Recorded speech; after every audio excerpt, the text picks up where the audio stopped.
This is the Climate Action Committee meeting. This meeting will be video recorded and broadcast over local access channel 8 and through the town website at www.easthamma.gov. And what we normally do is we go around and introduce ourselves for anyone who might be watching this evening. I'm Roberta Longley, chair of the committee, and I'll start with those people on Zoom. Olaf. I muted Olaf Hegland. Yeah, I had minimized my screen. I couldn't find the unmute button. I'm Olaf Hegland.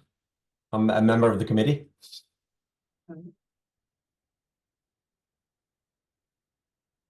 And we also have Shana Brogan with us this evening.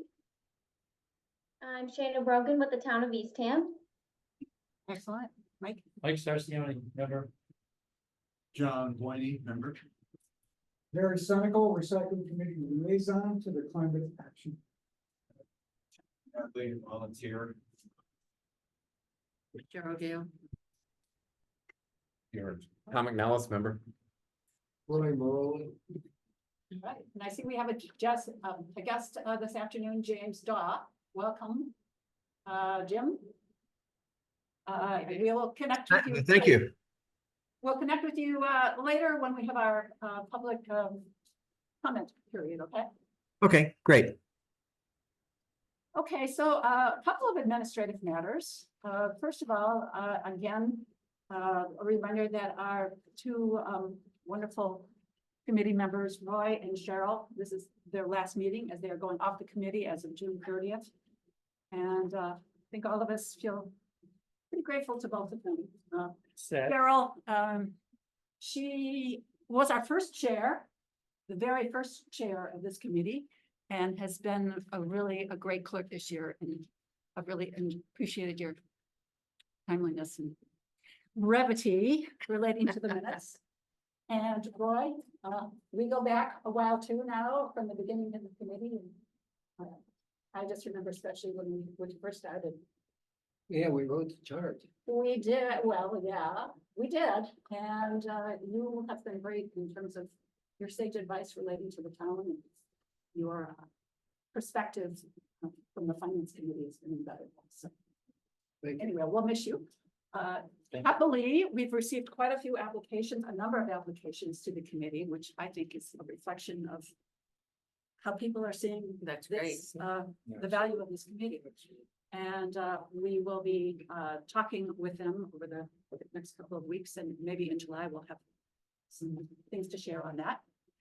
The other thing I wanted to let you know, remind you, is that in July we always have our annual reorganization of our committee relating to the officer positions. There are 3 positions open: the chair, the vice chair, and the clerk. And in July, we will hopefully have a slate of candidates for everyone to vote. And at that July meeting, we will hand it over then to the new officials of the committee. So if you're interested in serving, please speak to me. Just to be candid, our illustrious vice chair has expressed interest. Illustrious. Tom has expressed interest in being our chair. So that just might as well be upfront about that. But of course, if anyone else wants to take on that position, we can certainly talk about that. So I think that's where we stand with that. Any questions about that or comments? In my popular position, and I know you're all gonna wanna rush to this one, That's the yeoman position. Well, we know. but if you keep it brief, just to the facts, not every word that we discuss. And what I found really helpful, just to let you know, I would write it, do a draft, a final draft, and I sent it to the chair, who happened to be Roberta, who used her fine, because I don't have them, her fine writing skills and edits to help shape it a little better. And I felt like it was a team. I knew I had to get the facts down, and if I veered off too much, someone was there to help me. It was mostly just simple editing as opposed to content, so they were very good at that. And I'm trying to let them know they don't have to do this by themselves. right, absolutely, absolutely. So anyways, So, and the vice chair, that role is really to back up the chair. and to be there if the chair can't be there. Also, that can be an informal relationship, however, the chair and the vice chair want to work it. So, yeah, I think they're in pretty good shape as we go into the next fiscal year. All right, so the next thing then is minutes, and you've all had a copy of the minutes. Any questions or comments about that? Yeah, I do. Last paragraph, I don't have it in front of me. next to the last sentence. Ray initiated, I did it again. I didn't know there was a Ray in that. But I'll say this, my mother once bought me a birthday cake that said happy birthday, Ray. Did I do that again? Where, I'm trying to find that. Where is it? It'd be easier if you decided to go by Ray rather than change. Okay, Roy, where is it? Next to the, it's the last sentence, On the on page first, one. So the A needs to be an O. under the climate action plan. Right. Cause you've got. Oh, and the comment to Roy agreed to have further discussion. I Roy- so have Roy. Will have the information. mine says Roy. What is Oh, it? Ray initiated this discussion. Okay. All right, okay. Oh, I see it. I saw it. Yeah, we Okay. found it. Thank you for catching that. Okay. That change will I be looked at made my before it It's gets Harry's submitted. brother. Yeah.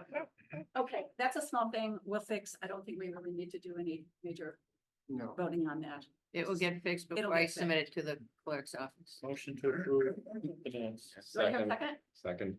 Second. All in favor? Aye. Excellent. The minutes from the May meeting have been accepted. Thank you. All right, so this is the time we often get a staff update from Shayna. Anything new on the horizon, Shayna, that you? are aware of? Nothing new, just some old business, for Mike's appointment to CVAC as Eastham's representative. We're just putting together a letter to get over to them, and as soon as they get it, then I think they'll give the next steps to have him included in their upcoming meetings. And then we got the, rates, I guess, and the costs for the RFP for the solar over at the transfer station and at the police station. And Rich is still looking that over. He hasn't really delved very deep into the responses that we got. I think from what he said, he believes we only got a response for the transfer station and not for the police station. And the cost to install it was very, very high. And so it wasn't going to result in a benefit to the town, especially considering we would have to enter into a 20-year agreement with the developer. So he said it was about $15,000 to do the RFP process with CVEC. So it's not like a free thing, because last time it was canceled and then they put it back out. It didn't cost us anything this time around, but if we go to do it again, it will be another cost. And he said maybe it'll be within a year or two before we go back out. And I think that was pretty much it for the RFP. Okay. Thank you, Shayna. So I guess I have a question. Why am I needed on CVAC if we're really not gonna do anything? Well, I guess your role is to listen, Okay. educate yourself, and pass on the information. Right? I can Yes, do that. it would be great to have you to be able to provide additional firsthand detail of what's going on throughout these processes. And my understanding is it wasn't just Eastham that got a very high cost, it was a lot of the other towns that participated. Right, I think it was a combined proposal, was it not? Not just Eastham, but a number of towns, it was the same proposal. Yes, yeah, it was an That's RFP awesome. and a bunch of towns participated in the process. So was the bid price based upon all towns accepting, or each town stands individually, each project stands individually on its own? And the prices weren't? And I would there be can't no say for benefit in sure. price if they took the whole portfolio? Probably a Yeah, I question. can't say for sure. My guess would be Okay. it's town by town, but it just, I guess Rich was saying that the rates from Eversource were much cheaper than the rates we would be taking for this, so. But he did say he's gonna look at it in more detail and provide more, detail on it. And that's a good example, Mike, of maybe work that could be done before the RFPs come out. As you know, we were kind of on the If back end someone of asks me to this. get engaged, then Well, if you're on But I the board, will. if you're on the board of CVAC, you will be. I am not. You've been Yeah. approved. That was how long ago? Yeah, that's. That was Okay. March. Yeah. Well, we'll keep it forward. We'll keep moving on. It's like the airport, right? Hurry up and wait, right? Anything else, Shayna? Okay, well. That's all, thank you. Thank you, Shayna. I'm also glad you're here because the next thing, that, just want to talk about briefly is, there's been a request, from Town Hall, specifically from Jackie, that we limit our communication, with the town relating to any, needs we have relating to, the webpage, printing requests, requests for, Eastham Facebook, postings in general, our communication needs. The town has asked us to put those requests in writing once a month rather than from various sources on the committee. I guess this is getting to be a little confusing and onerous, so I promised that we would work at communicating once a month on this, relating to any of our needs with the town and communications. And once we have this conversation, I'll put this in writing, but I think now we are going to have the chair of the committee as well as Shayna be the main contact. And I talked a little bit about Shayna with you, at least we'll see how that goes, where we make a request once a month. Agreed? Yes, yeah, and I think it's about, I think the amount of requests was okay, it was just the frequency. So just condensing it into one package of all the different requests for postings and things like that, and the different events and all of the attachments with flyers and things like that in one email request, and then it can go over to Kayla. I think just getting routine emails, I know when it happens to me, I get a little confused. Oh, what do they say there? But if it's all in one piece, like a project, I think it's much easier for Kayla and anyone else that's trying to do that work. And I know that's sometimes not easy for us, but this is what we got to do. So I'm thinking that maybe when we have a monthly meeting, we can discuss what our needs are.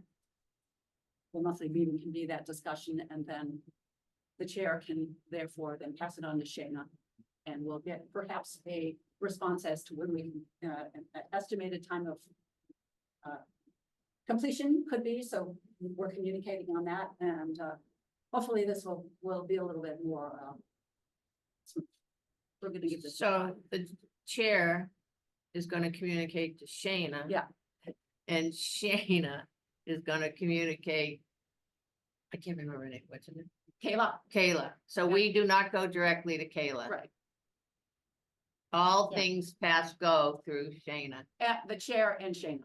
Yes, Right, but we don't go to Shayna, only yes. the next chair will go to Shayna. Once a month, Right, okay. unless there's some urgency, we can discuss, but yes. So may the project package that we submit once a month have timed events and or releases for publication and or communication, or, in other words, if we need the town to take action, like the survey, for example. Yeah. All right, the survey needed to go out online by Yes. such a date. Yes, So the month Yes. before that, or 2 months before that, in that package, it has to say, we want to do a survey using these Yes. capabilities in this month, at this time, for this long, and all that just have to be done in advance and submitted in a single package once a month. yes. Okay, So it sounds like we And have. so, yeah, this is for posting. So like, when we were working on the warrant and things like that, in my mind, that's a little bit different.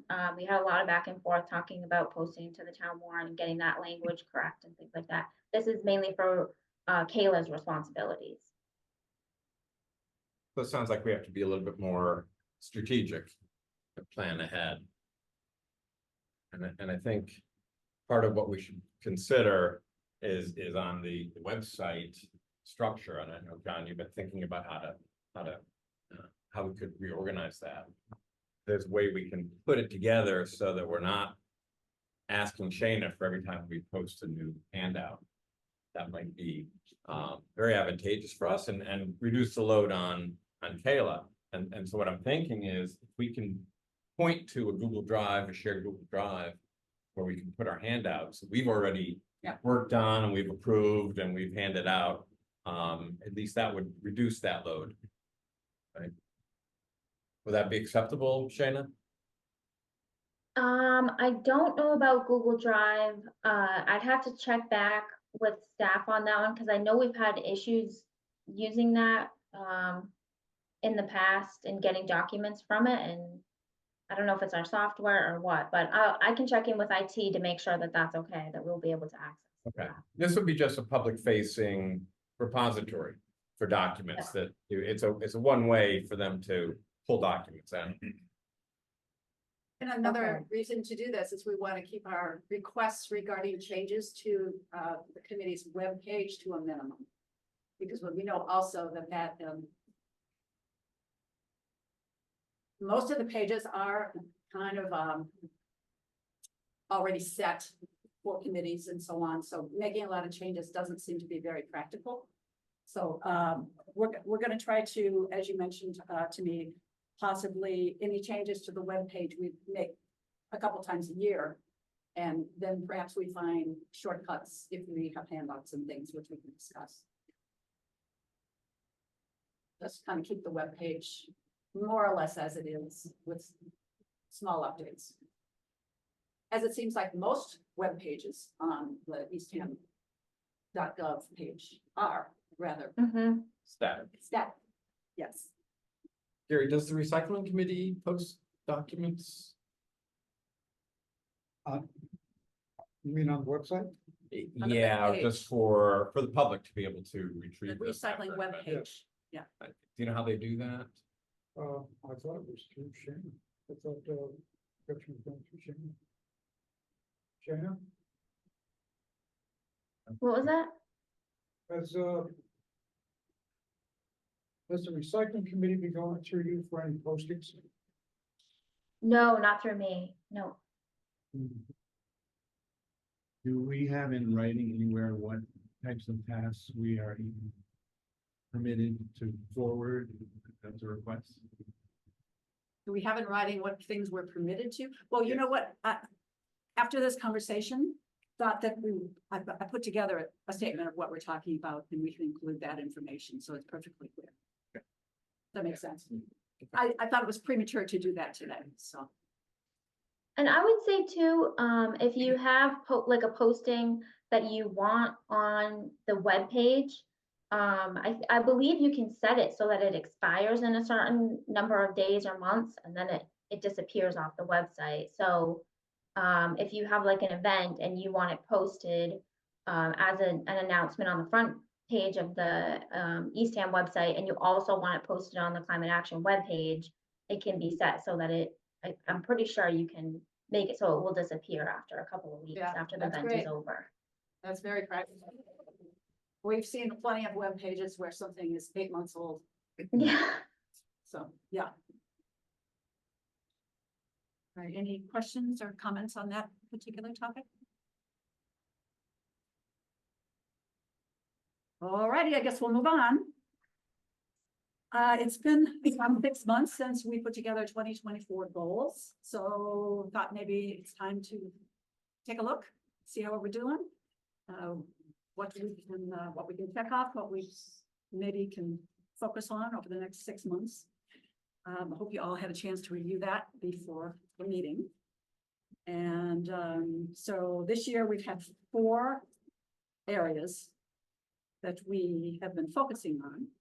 And so goal number 1, develop a proposal for creation of climate action plan. Tom, you want to discuss that? So the greenhouse gas inventory, as you all know, has been largely completed. We had a meeting last last week.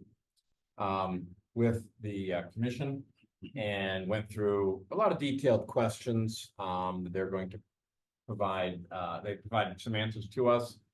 And they're gonna reflect some of those in the report they give to us. They promised the final on June 15th. So that should be end of this. Obviously, Who was that's. that, the Cape That Cod was the- Commission? Yeah, the Cape Cod Commission. So obviously, that's a little bit later than their February date. But we have a pretty good inventory and we'll have it out for everyone to review. The 5-year, the inputs to the 5-year update of the Eastham strategic plan are in. And Roy, do you know what the next step is for the strategic planning committee? Do we owe anything else at this point? I'll find out on Wednesday. Okay. I did give them the information we developed a month ago, something like that. Any idea when they plan to publish? I didn't bring my folder. I mean, are we months off or weeks off? I think they wanted to have something draft together on the end of this summer. Well, we do know that, at least in the draft, the climate action plan is embedded in the It is. revised strategic plans, which is one of our goals. So, Yes, and that will set the basis for moving forward. It'll be part of the town plans to do this now. The next step was the outline and vision for the plan. So you'll see a graphic coming up on one of our future bullet points tonight. The idea is to get that to the town for August, and we're working on exactly how we want to convey that to the town. You know, we want to talk to Jerry, to Jackie, obviously, to you know, Shane has been involved in this. We want to get together with you, Shayna, and with the planning, the town planning. So the idea is ultimately to get that in front of the select board sometime in August or September. And then have identification of resources needed. So we're starting to put together what that might look like. So that's where we are on that one. And we'll be talking about it What's more the later. goal? in the meeting. Oh, you are, okay. Yeah. Yes. All right. So, questions regarding goal number 1? Comments? Okay. So the next goal was to increase awareness of the benefits of net zero standards for buildings. And that includes new construction, renovations, and retrofittings. We saw this as a priority for our committee, and there were 2 pieces to this. One was advocating on behalf of the Specialized Energy Code, which, as you know, passed at town meeting. So in that instance, we have completed our goal on that. The second piece was to collaborate with other organizations on the Cape regarding discussion, public information about net zero building standards, decarbonization, and so on. As you know, we did make a bit of a foray with that this spring. For what? Foray, you mean? Yeah, rail. Yeah. Yeah. Anyway, there was an attempt to work with, there was more or less successful attempt to work with some other towns on this. And of course, we'll talk about that later under events. But we did work with the Cape Light Compact on some public programs relating to decarbonization and for individuals and their residences. However, I think we have 6 more months into this year, and we could start thinking through some other ideas of how we could particularly work with other groups on this topic. So any thoughts on that?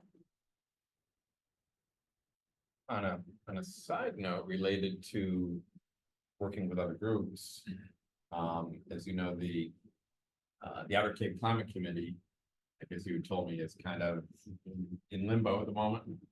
And I did get a a back and forth with, Bob Higgins, Steel, and he was interested in doing something. So the question was perhaps resurrect or reconstruct the Outer Cape Planning Committee. So just something to consider, maybe this is an area that they could focus on. Yeah. They didn't have a lot of focus. before, No, see. no, that's, yeah, and there were some people that who had been leaders who had health issues and so on. Right. Yeah. And also, I think also, because I worked with them and Wellfleet early on, and I think part of the momentum for the Outer Cape at that time was the specialized code. We were all kind of trying to figure out how to position that in our respective communities and decided to work together. So I think that sort of binding kind of like purpose, may have dissipated a little bit after, these votes have been taken. So maybe there is a grounding principle or some kind of a focus area that we can agree to kind of like, as our new focus. You know what I mean? So I think that maybe that's why it has kind of, died down a little bit. Right, right. We're all busy and, okay, we'll schedule another Yeah. meeting with all these folks and it's like, oh, what for? But I think you're right, that if we have a goal in mind as a group to work together. Yeah. We're more excited about Mm. showing up. So, yeah, I think that's good.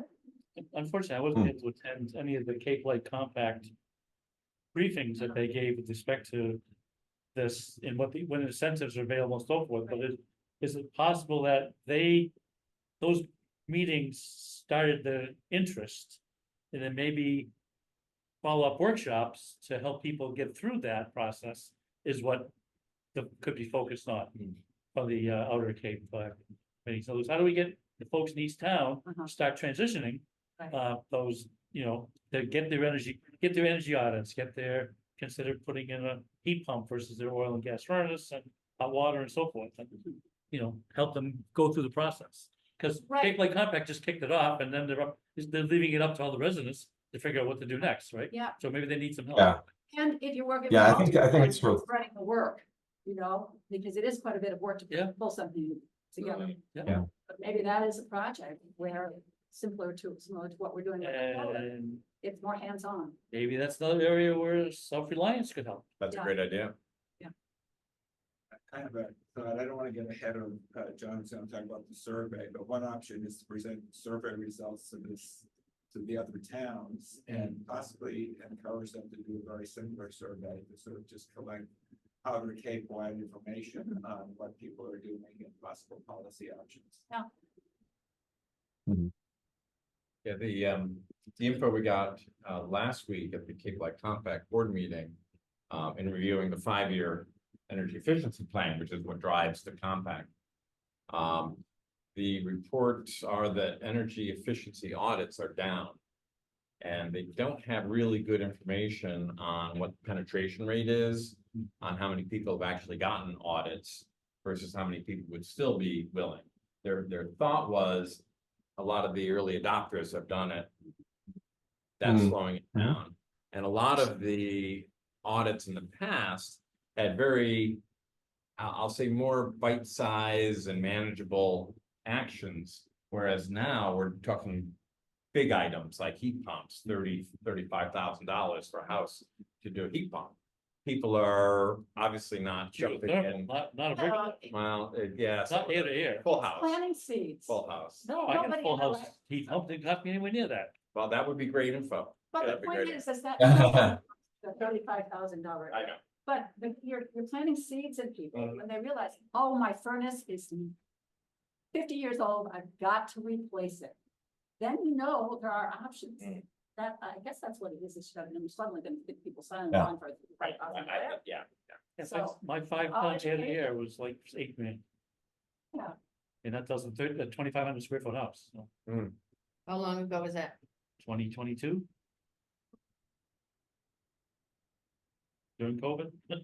Well, I think we have some good You, ideas. you didn't have to upgrade your electrical probably at that time, which adds another kind of layer of cost to the heat pump project. Yeah, a lot of it depends on how many heads you're getting, how many units inside each room. Yeah. So, yeah, we could dig into that, though. I mean, good point that they're not all gonna be that expensive. I mean, if you have a gas furnace now with forced hot air, it should be a very straight transition. If you have That's- oil, now you gotta go to mini splits, right? Because you don't have a good way to distribute the heat.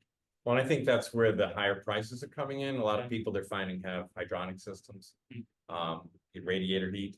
And so they're ripping apart a lot of stuff.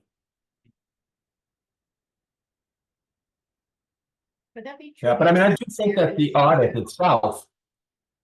itself is a very good starting point to get people to actually do the audit. Get all the recommendations in terms of assessment of heating systems, weatherization, insulation, all that stuff. And then from there, like get people to sort of take advantage of this free program.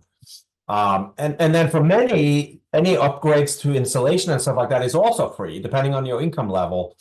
People don't know about that stuff. You know, they think, oh, it's $30,000-$40,000 for heat pumps. I don't know if I want to go ahead and do that, but I mean, at least you get a nice report, which turns out to be a prerequisite for the heat pump incentive in the first place. You have to have the audit done. You have to install all the insulation and all that kind of stuff. So I think you know, getting people. I mean, that's an interesting trend that fewer people are doing audits. You know, that's an interesting trend. And I believe there's an untapped opportunity because the part-time Absolutely. residents aren't thinking about heating. Hmm. They're thinking more about cooling. They should be if they're not, because we got more degree days now during the summer. Our summers are warmer, people are using more air conditioning. Yeah. They recognize that adding this extra insulation helps them then in the summer as well. Mm. So, Well, it's all about Yeah. reaching people, and even the Cape Light Compact, it puzzles all the time about what they can do better in terms of reaching people. And they have a spiel that they have when they go out to communities like they did in Eastham and in Orleans and in Harwich. And that's great, but there's gotta be other ways, and they're trying to think through it, and if we can think through how we can help them on that. Because not everybody's gonna go to an event. right, There's other ways that people learn. And yeah, our events in April and May are on our agenda to talk a little bit more, so maybe we could delay that conversation. Yeah, No, it was just more of a. If you have central air conditioning now. Yep. And you were gonna, can you Very use that, straightforward. or does it, absolutely. because there's not a lot But I of, did. there's not a lot of venting. So I did, I had a gas furnace and I had a central air. I'll use the same ductwork. All I did Okay. is replace my central air with a heat pump. And now the gas furnace is just a backup only. So Yeah. the heat pump is the primary heat source. Thanks. so with this goal, our indicator of success was that our committee is actively involved in creating and implementing a regional approach to public outreach on the benefits of decarbonization and energy building, zero energy. So that's been the goal, to figure out a successful approach. Mhm. Perhaps we could take into the coming years. So we got 6 months to do it.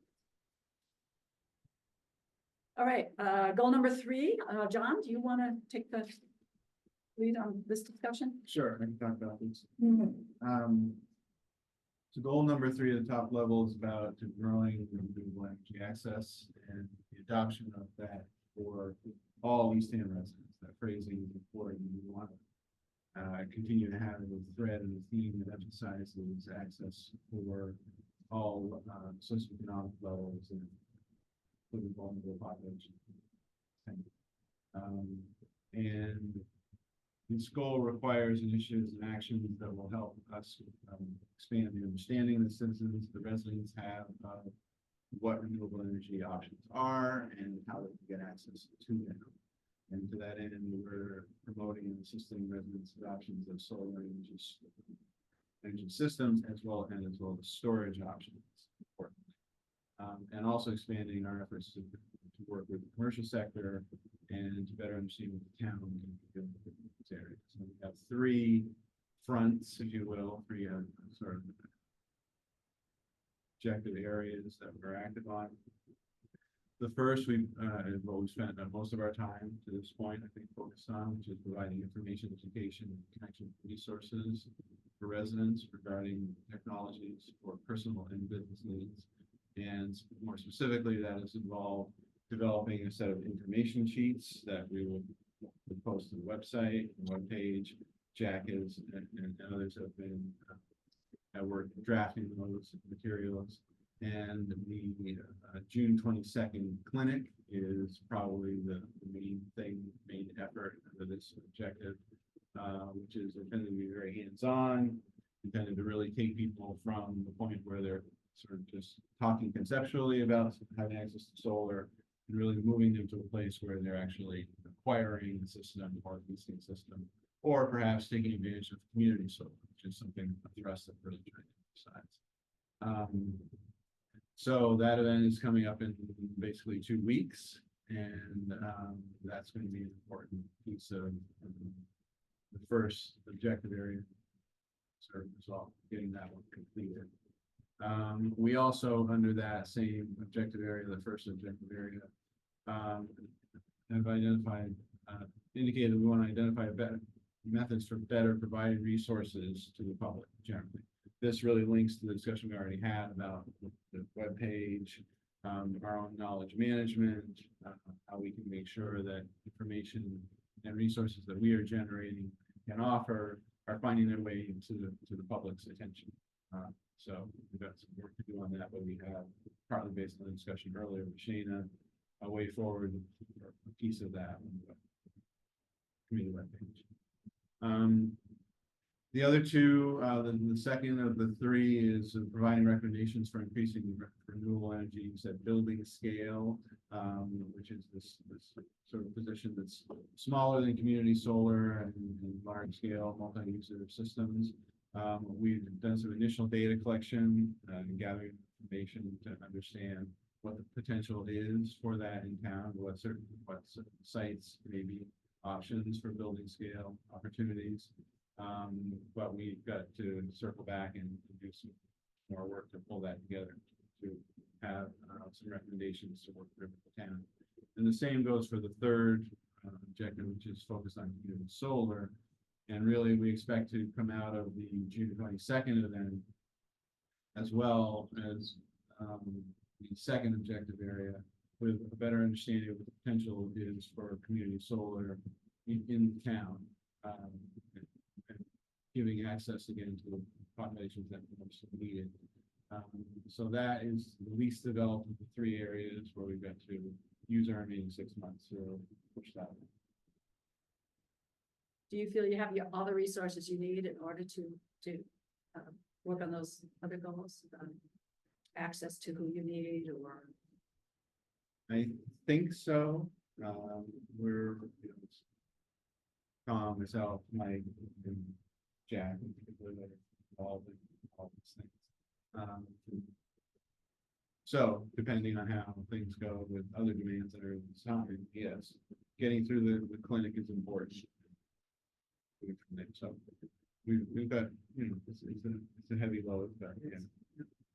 I assume you're also open to more volunteers if people are For sure. interested in joining. Right, sounds like it might be a little bit of a study that you're doing.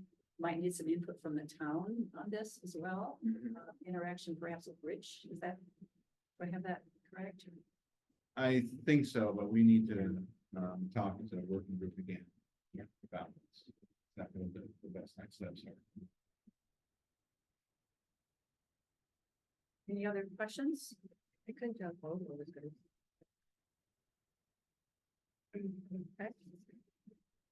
I didn't, were you wanting to say anything? We'll wait till the. Oh, no, yes, I meant. Olaf, Hold on. Olaf, do you have a question? I don't know. No, I didn't have a question. I was just coughing. Sorry about that. Okay, I wasn't sure. I will mention that I saw Rich so I was going through the hall and Shannon, Rich said next week he'd be available to meet. I don't know if that's something you might be interested in, but we'll talk to John and Mike, and we'll figure out a date, but go talk to him. To talk about what? About the solar bid. The solar bid? Solar bid, yeah. And also Sounds some of the issues that you're trying to achieve over with the goal too. Right. and it raises questions on next steps if he doesn't want to go forward with something else for another 2 years or year after next type of thing. Then, you know, perhaps we need to see where his head is at in terms of things like large field solar. I think it's been a year since you had sat down on top of it. It was last summer, right? No, we've talked to him in. Oh, you have? Okay. I remember you had a person. All right, if no other questions, we'll move on to the fourth goal, to grow public awareness and understanding of options and benefits of zero emissions transportation. And Mike, I will give Yes. that to you. Nothing has happened recently. I did reach out and did get connected to several folks in Orleans, Wellfleet, and Truro. And did share some ideas with respect to what each of us could be doing to try to help expose more folks to the thought of transitioning to electric vehicles and or minimizing the transportation needs and electric bikes, shared rides, and so forth. And no great enthusiasm, unfortunately, with respect to feedback, especially with the elevated, or I should say the prorated beach parking opportunities that I proposed. No one seemed to like that. Whereas, you know, people that park at the beach with more expensive and larger vehicles that pollute more pay a higher fee to park at the beach. And I think what the town's gonna have, all the towns in the Outer Cape are gonna have to contend with is where's the money gonna come from for the damage that's done by the more frequent king tides especially, and the repairs to the beaches and the parking areas and so forth. How are we gonna pay for that? Where's that money gonna come from? You know, we're gonna have to go do another 2.5 override every couple of years. We're gonna have to, the question is, how do we do that? That was what's some of the survey questions were to address. And that I'm also waiting for the results of the survey because I want to know what the feedback was with respect to electric vehicles. So I haven't been able to act on that yet, as I don't have the results. But I have engaged with the other communities and have people on board. I would like to do a fall event, whether it be a clinic or workshop, and talks about electric vehicles in more detail. That is more personal than what people have potentially been to in the past. Like, what is charging? How do you charge? How do we charge at home? What's fast charging? When do I need it? Why do I need it? What are the costs of the vehicles? How do they drive? How are they available or not? Because again, I think there's still a lot of confusion from the average public on what is electric, how do I run and operate and own an electric vehicle? And we know, for example, I forwarded this to Tom and Terry Gallagher, is that Airbnb already has shown that in 2 states currently, North Carolina and California, was it? Those Maybe Texas. no, I don't think it was Texas. Anyways, there were 2 states. All the Airbnb now is getting questions from renters about having vehicle charging at places that people are renting. They're now starting to ask and are willing to pay more for Airbnbs that have electric vehicle chargers at their properties. So, that's something that, renters, people on the Cape need to consider because everybody knows that drives an electric vehicle is most of your charging is done at your home. Just like you charge your phone, you plug it in and then you let it sit there overnight and then you use it the next day. And if you're driving only 20-30 miles a day, it's still several days before you even need to recharge. So, I just think we need to educate people more on what's going on. Again, we're not trying to force feed people into transitioning, but people need to understand that electric vehicles are coming. They're going to replace gas vehicles at some point. And people should just know and recognize, why should I drive one? Why should I be considering one? And they should talk to people that already own them and have been driving them that love them. So, and we'll never buy a nice car again. So anyway, so those are the 3 goals were to try to raise awareness, have the workshop, and then also public, so a white paper. But I can't do the white paper, which was, I had committed to in May. April, I think I committed to forming the group, which I think I've done at least informally with the folks I've contacted in Mhm. Wellfleet, Truro, and Orleans. But I can't do the white paper until I get the results of the survey.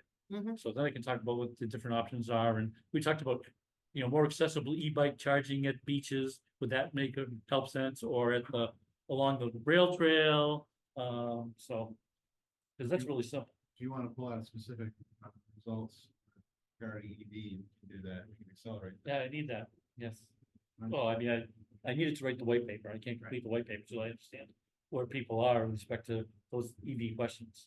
That we- And Mike, if you are serious about some kind of workshop or webinar, it says completed in fall of 2024, now would be the time to start planning. Okay, well, let me get through the June 22 first. As a consumer, if you're gonna do the EV thing, it would, I think, even though it may not be a number one choice to promote.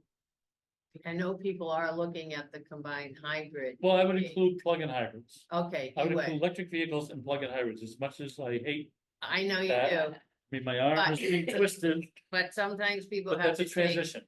baby Right. steps, right? Right, and what you do is you emphasize the benefits of Right. having all electric, of which there are many. Right.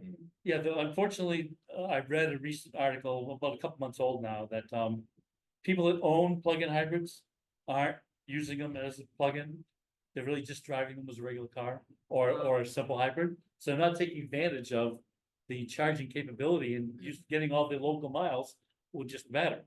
They're just too lazy, I guess, or they're just not, So anyway, and by the way, also, most of the fires are plug-in hybrids. The Right.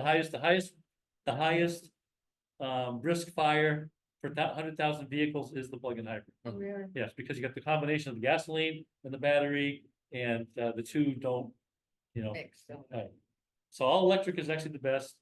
Gas is next, and the two hybrid options are the worst. Plug-in hybrid especially, because of the bigger battery and then combination of that with gasoline. It'll be a dinosaur soon. I see. So, I think there could be a lot of. Except for interest. Toyota doesn't think so.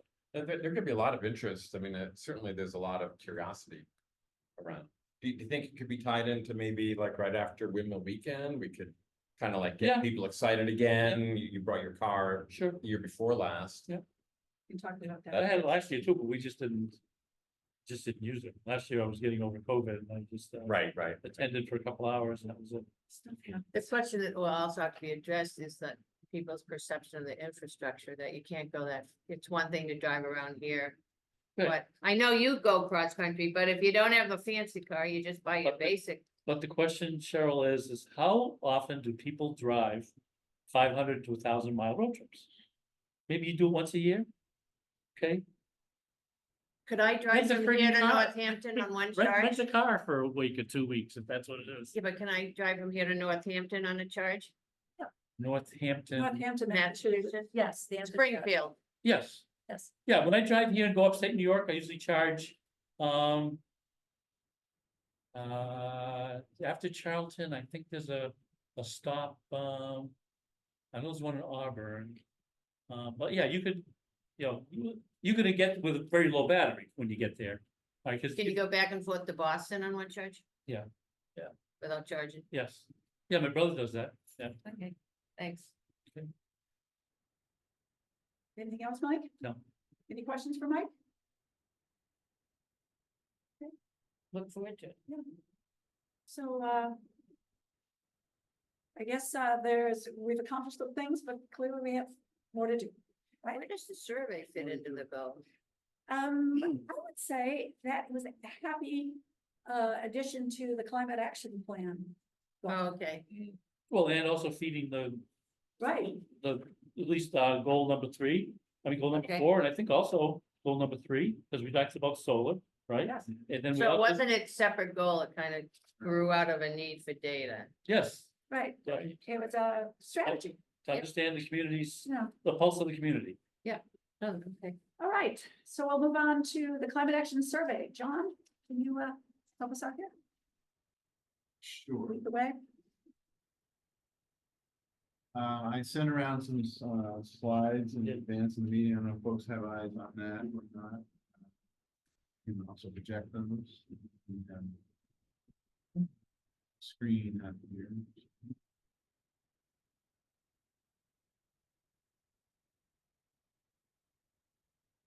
Okay.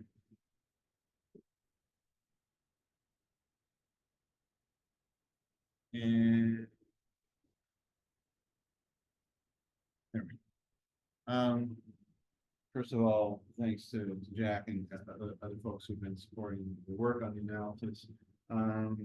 Which is, there's a lot to it. This is an update since mid-May was the last time we talked about this. So one of the first things I want to talk about is what has happened since mid-May. We boosted the survey responses from 315 on May 13th to 421. That's our final count. We've stopped. It's fabulous. Providing access. So that's a good number, we think. And we've been spending a lot of time moving forward as rapidly as we can on the analysis phase of things, which involves certain stages of getting the data cleaned, as they put it, to make sure that you've got, any errors out of the way and you account for missing data, those sorts of things. And a fair amount of time has been spent on transforming some responses. And just to give you an idea of what's involved in that, we had the one key question that asked about 11 different programs and asked people to select 5 of those that they would support. We need to find a way quantitatively to render that information, and, to then be able to manipulate it, and perform cross-tabular analysis, so we can look at different groupings, how different groups processed and rate those programs. So there's a fair amount of work that needs to be done just to take the data as it came in and get it into a form where you can then apply certain analysis to it and test. I don't want to overstate it, but it's time consuming.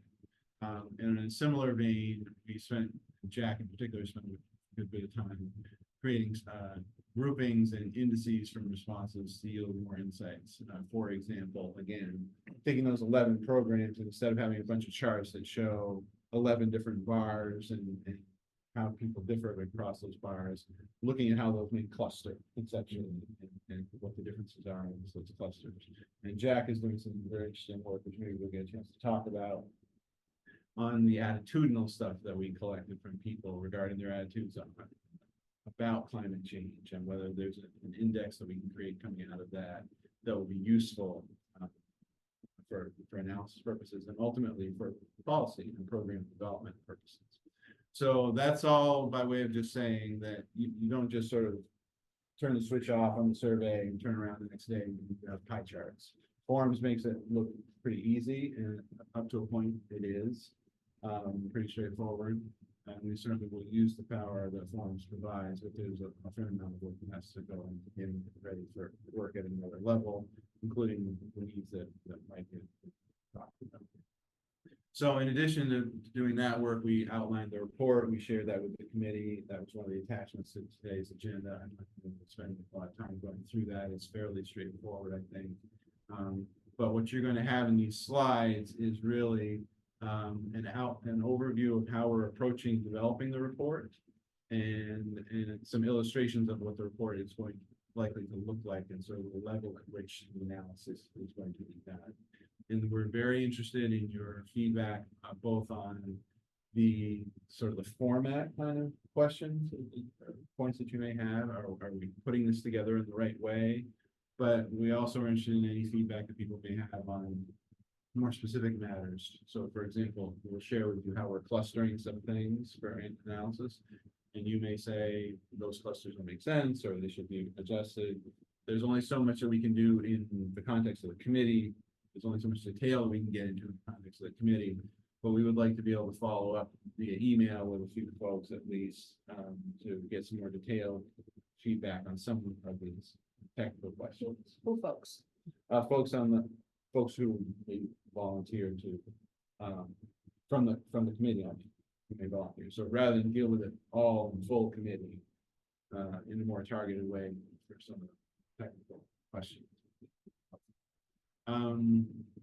And we've obviously begun the analysis, and we should be able to complete it by the end of the month, which is what we originally planned. And disclaimer at the very bottom about what these next slides represent, and they do not represent. These are not fully completed, fully vetted analyses. These are, again, intended to show you what we are doing, how we're approaching it, and if you have the initial reactions, we'd love to hear. So this is a high-level summary of the respondent pool for the survey. I already mentioned that we had 421 completed. 384 of those responses are from Eastham, and 246 of those folks are full-time residents, which is rounds up to 5% of the voting population. So, dumb question. Why 418 and not 421? I'm sorry, why? Why is the sample total Oh. 418 and not 421? Because a few people didn't provide information that would allow us to. Oh, so they didn't know what their age was. Exactly. Okay. Few people didn't want to do that. I won't get into how we match up with the census. That story is basically the same as it was. Although we did in the month since we last talked, we did boost the response rate from the younger end of the scale meaningfully, I think. So all in all, I think it's not a bad representation of the town. So one of the first things that we will do in the report ultimately is provide this as a deeper dive on the profile of who's in the survey, who's behind the survey. So we'll provide a series of visuals and tables. We've indicated there the questions from the survey that we're drawing on. You will remember that at the front of the survey, there were a series of questions about people's age, their resident status, and a few other things. And then at the end of the survey, there were a few more questions about things like, are you retired, are you a business owner, et cetera. So all of those together feed into a section of the report that provides the profile of the respondents. And yes. Are we intending to put this on the town webpage so people that took the survey can look and see what others in town were This thinking? is a point I wanted to discuss with the committee. Some of Okay. the points is So- how we go about making the results. Today, you wanna just, Excuse me. today, Yes, ideally today. Did Although we we ask can- a question on the survey? Do you want to be informed of the Yes. results of this survey? So we owe them something. Oh, no doubt. We owe them something. I think the only question is what? How much detail? What format Okay. and what venue? So just a comment. Don't do annotations on pie to people, some people are colorblind or, it's a lot easier for them to, if you point to what the blue, what the red, what the orange. what the Oh, green. yeah. Okay. We'll have to scrub Yeah. all this for usability and access. This is a straight dump from Microsoft Forms into this.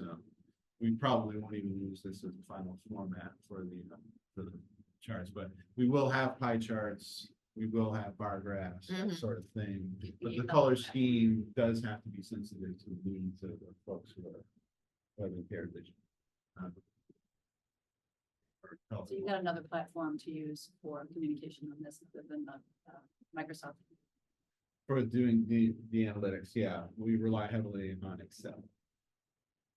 Which is Okay, Microsoft. so whatever graphic we provide the public, That's all ultimately. whatever graphic we provide the public, you think it might be an Excel creation?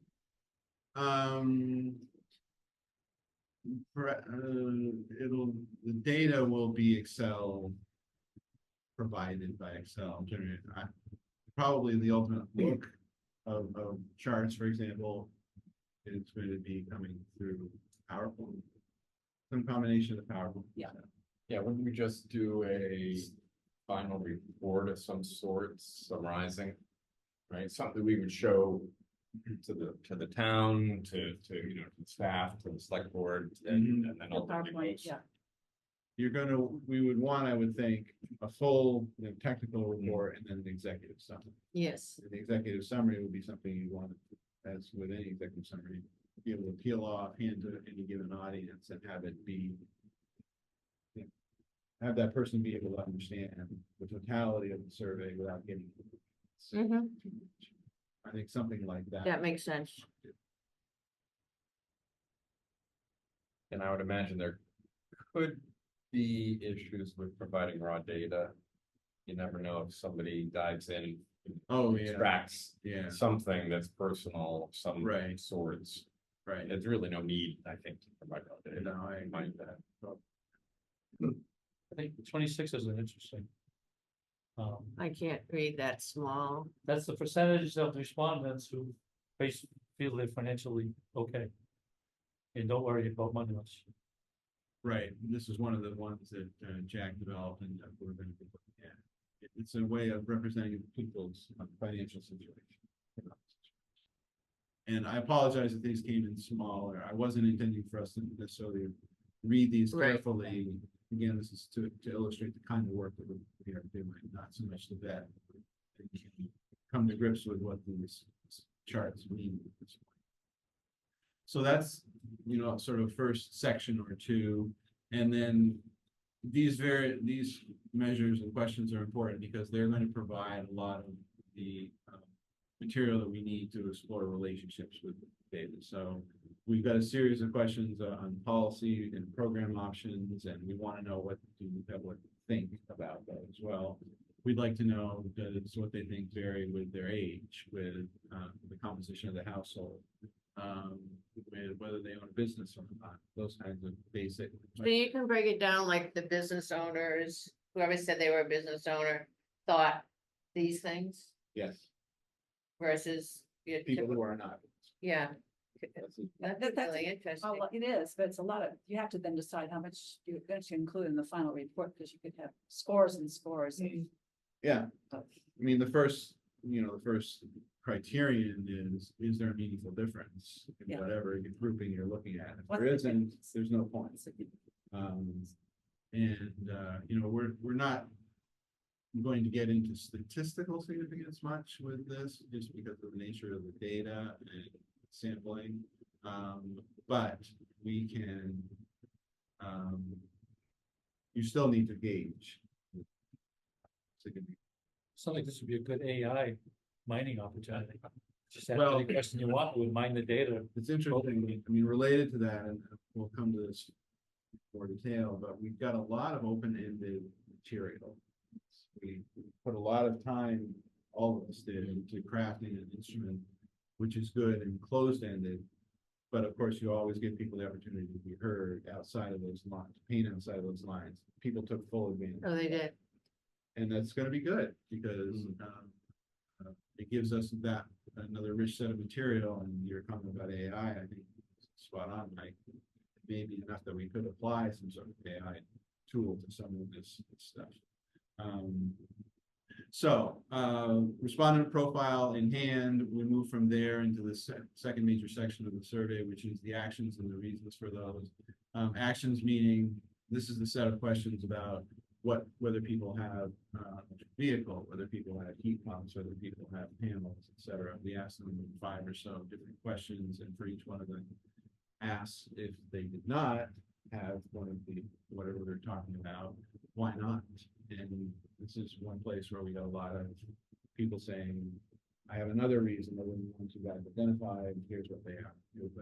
So John, I have a question on the very end. Yeah. I'm assuming that if there were multiple people in the same household, particularly couples. Yeah. Both potentially did the survey Potential. and both potentially answered the same way for some of these questions. But no, regarding this particular one, we just say that is because 112 of the respondents said they have solar, which is a much larger percentage than we believe townwide is currently incorporating solar in there. All right, so, I mean, that says 25% of the people in the town have solar, That's a good point. okay? The So is that sample's really too small to 12.5% because most of them are couples? Sample's too small to. No, I understand that, but when it's, is it 112 pairs, or what's the mix of pairs, couples versus? We don't- We don't individuals? know. Yeah, we don't. See, that's, what we need to know that. I That's- I feel you'd like to know, if, Yeah. I'm just saying, that's one of the flaws, that's all. Yeah. Well, it is possible to group people by households Okay, rather than individual it's responses. another AI. Right. So, It is? yeah, because if, By household size. or what the household size, right? That's, it's not gonna get at what Mike is talking about. I'm not sure. if But there's a way- all my point is that if you look at that on the surface, it's misleading. I don't think 25%, and I know it's a small sample.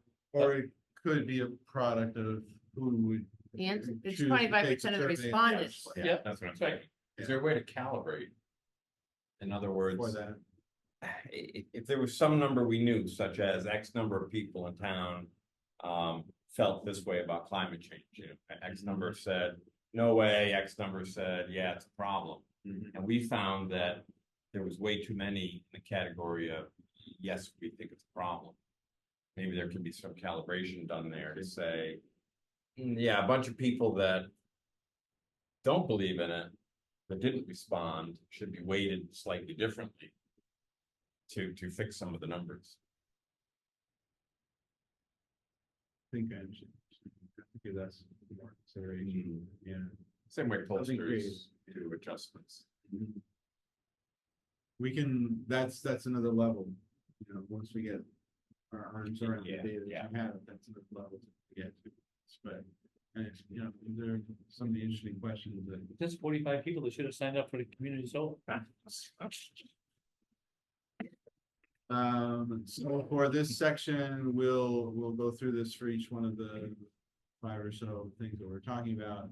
Some have some high level summary findings for everybody, and then some crosstabs to compare groups, and we will then summarize the open ended comments for each of these. Well, this is again a sample analysis. You won't be able to necessarily process everything here, and we didn't need to get too detailed about it, but there's, you know, the table at the top shows 7 people's identification of up to 7 different reasons for, in this case, we're talking about solar panels, having solar panels. So we provide them with 6 possibilities, and then the other category that they can fill in. This shows based on residency status and based on economic status, how people responded. And then the bar charts below that illustrate the numbers, basically. Reasons not to have solar based on your financial status, reasons not to have solar based on your residency, with your full-time or part-time. So just very briefly on the lower right, full-time folks, the highest, the most often mentioned reason was that solar panels are too expensive. The most often mentioned reason for the part-timers was I'm not sure there's going to be long-term financial benefit to investing in solar panels. So there's a, you know, a meaningful difference between those two, and, you know, how we interpret that and then translate that into some sort of policy effort is obviously. It could be because they don't know how much it costs to. John, They just receive. Yeah, please. respond to Mike's question about, so the survey is not capable of saying X% of Eastham residents have solar. Oh, I understand. All right, it's X% of respondents. Yeah, and I I just understand. need to be clear that this is not necessary, or it's a Absolutely understand the self-selected. sample size issue, right? But it's not just sample size, it's Yeah. a self-selected sample. Yeah. So, not a random sample. You know, But given that a lot of people did not have solar. For the purpose of comparing reasons, I think there's richness there. Yeah. So, okay. Just like here, you don't know, people that said they would do too expensive to, if you ask them how much they cost, could they tell you? mhm. Probably not.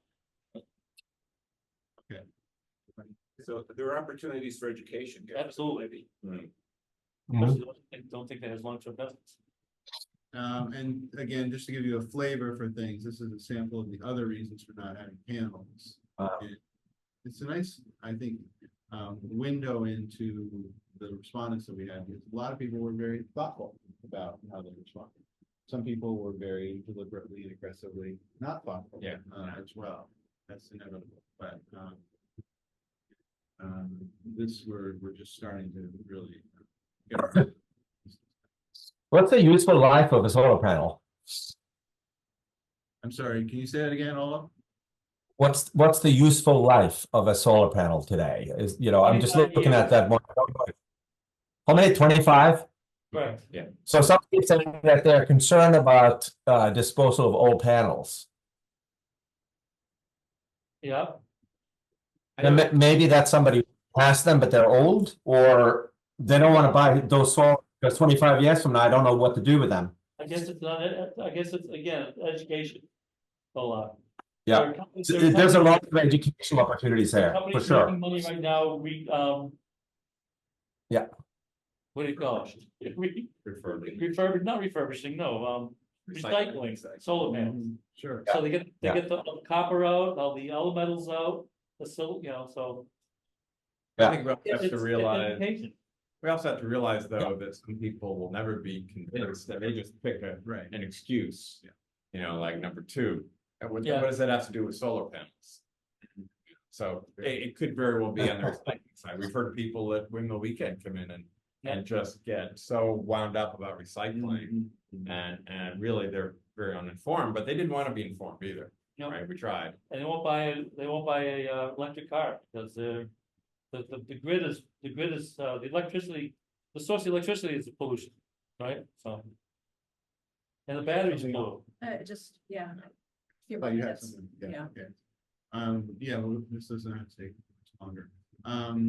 Then third section gets us into the couple of questions that we had that were focused on different program options. Again, we confronted folks with 11, asked them to choose 5, and then we had a second question, which was the $100 question. How would you allocate the $100? Oh, okay. we added? Interesting. So this is the highest level summary that you can have of that first question. It just shows what was most often mentioned, included in someone's top 5, and all the way down to what was least mentioned. Least likely to be counted. So,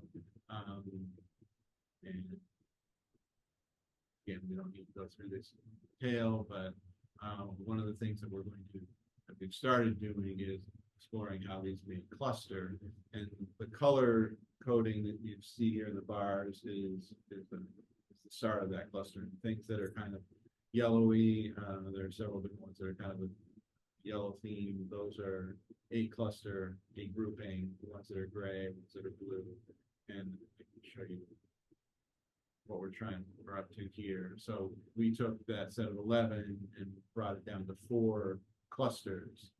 And we're still very much working through what that could look like and what's sort of the best way to do that.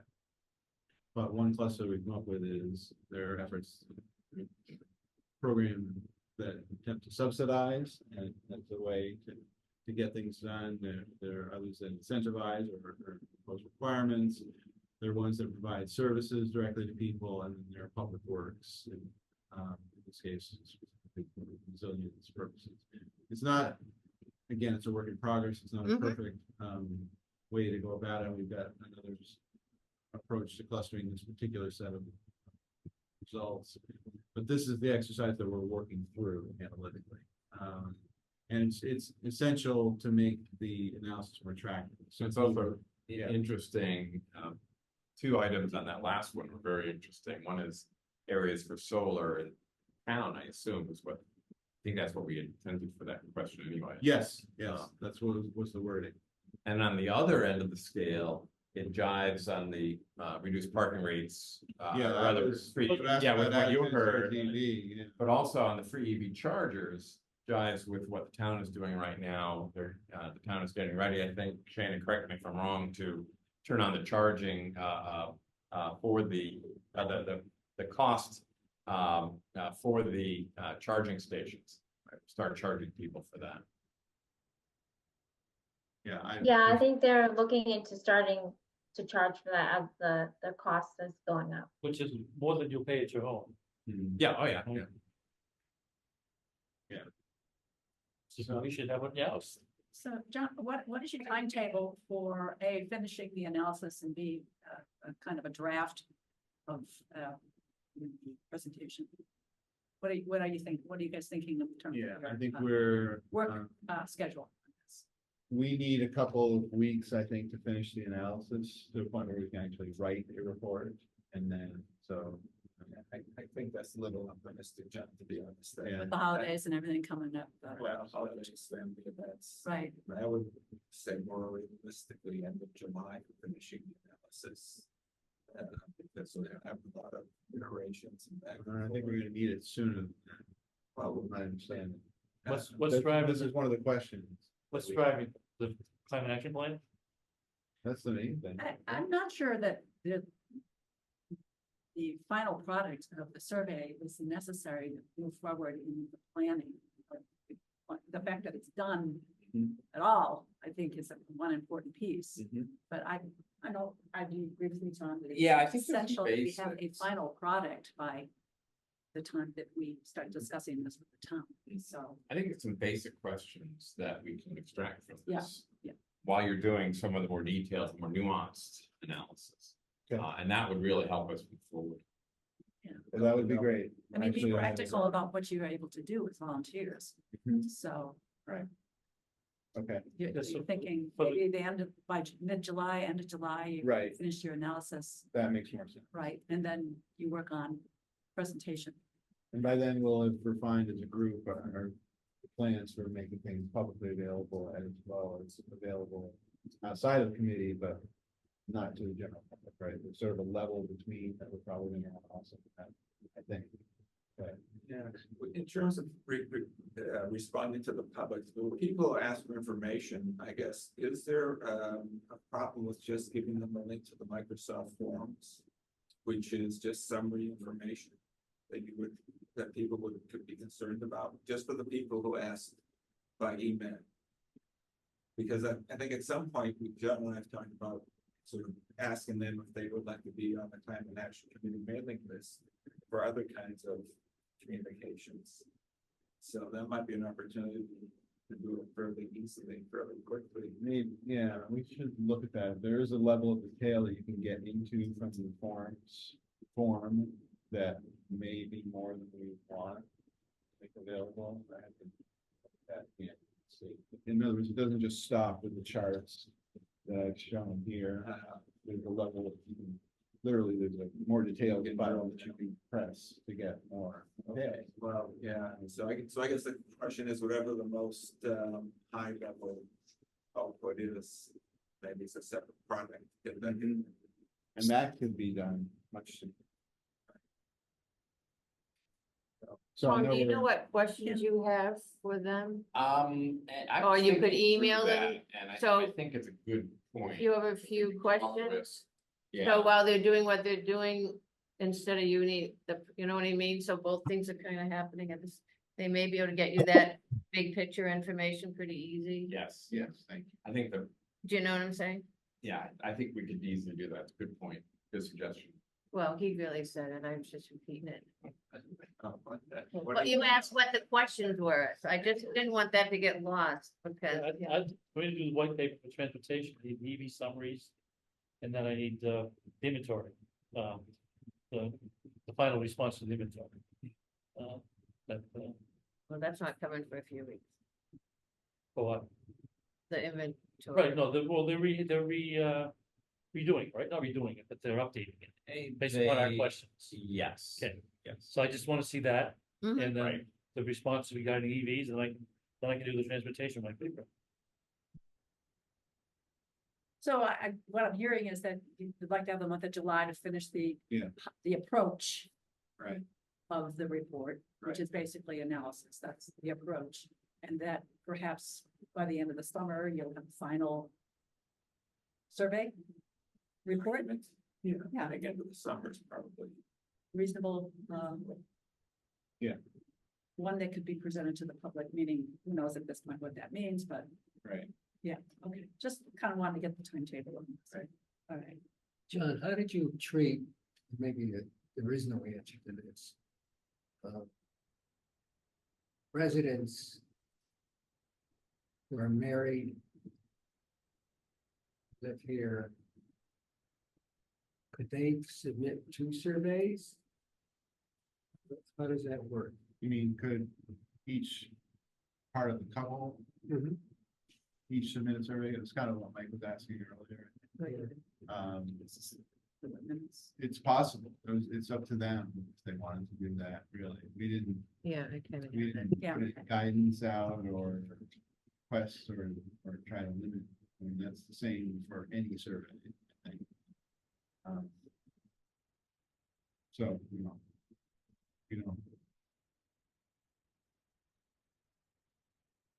So that's a pretty quick run through, but that's where we're at. Very exciting. Yeah, it is. Great, Some great work. really great data. Yeah. Really incredible response. And part of that, I think, is from just the sheer promo effort and getting the word out. The survey was there. You know, people's interest in being heard. Yeah, Good job. doesn't happen on its own, for sure. Yep. So. All right, the climate action plan. Tom, I'll let you take the lead on that. Share my screen.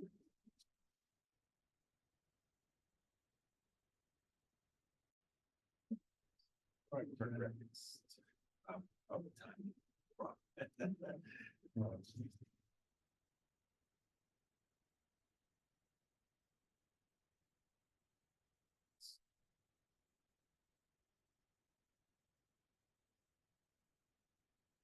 There we go. All right. So this is an outline, at least the beginnings of an outline, I'll say, for throwing darts at. That ultimately what we want to do is get a one-pager that kind of tells the town, here's what a climate action plan is about, and kind of the basics of the, you know, how we would put it together. It's purposefully very simple, so that it's a quick executive summary kind of thing. Would be followed up with much more detail.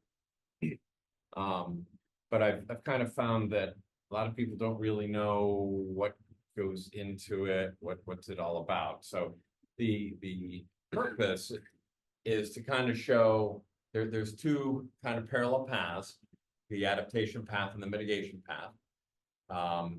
We may change the words to make them a little bit more, I'll say, public friendly. But those are the two basic approaches. And what's really exciting, I think, is that on the adaptation side, there's interest from what I heard at, in fact, at Roy, at your last strategic planning meeting, when Paul was talking about the implementation of things like the low-lying streets, low-lying roadways. A lot of the plans that the region has funded, especially the Cape Cod Commission has funded in the past, is out there and has some really good information. The municipal vulnerability report, the MVP, the hazard mitigation plan, all those things.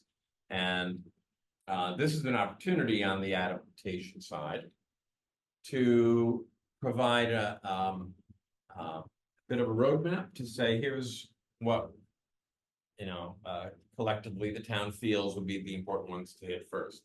You know, what gets hit first, what gets hit second, what are the future risks versus payoffs of you know, what we can do about these things. So that's what you see across that first line. You have the evaluation and analysis is, I think, pretty much already done. There may be some updates to do there, but those plans form the basis of a lot of that. Then there's a prioritization, which I don't think has been done yet. And again, this is something to discuss with the town, with Paul.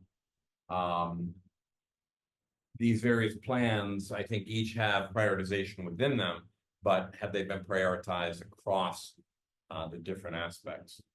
So that's what that would be.